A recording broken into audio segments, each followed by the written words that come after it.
Chers membres d'Église et chers amis, bonjour. Au chapitre 1er du livre des Actes, nous avons le récit de l'ascension de Jésus. 40 jours après la résurrection, devant les yeux ébahis des disciples, Jésus monte au ciel et disparaît dans une nuée. Juste après sa résurrection, Jésus avait donné rendez-vous aux disciples sur la montagne en Galilée et leur avait fait cette promesse.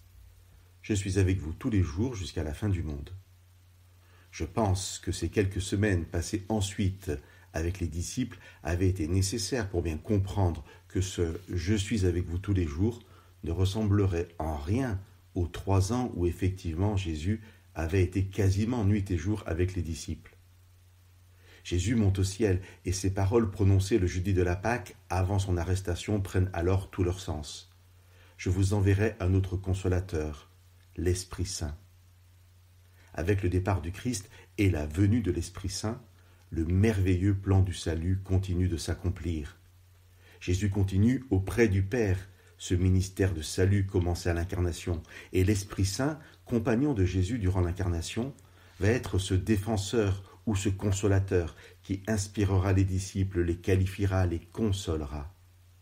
Quand Jésus disparaît dans la nuée, 2 hommes en habits blancs se présentent aux disciples et disent « Hommes de Galilée, pourquoi restez-vous là à scruter le ciel ?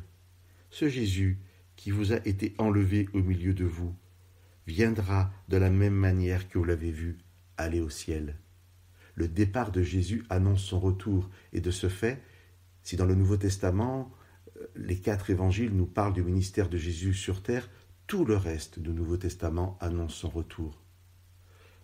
2000 ans plus tard, nous sommes dans cette attente de ce retour, persuadés que ce retour est pour bientôt.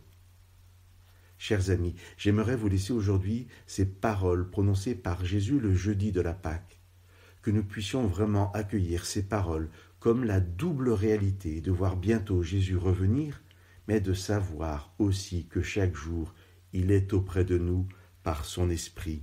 Jésus nous dit « Je ne vous laisserai pas orphelins, je viens à vous, encore un peu, et le monde ne me verra plus, mais vous, vous me verrez parce que moi, je vis et que vous aussi vous vivrez. En ce jour-là, vous saurez que moi je suis en mon Père, comme vous en moi et moi en vous. Celui qui m'aime, c'est celui qui a mes commandements et qui les garde.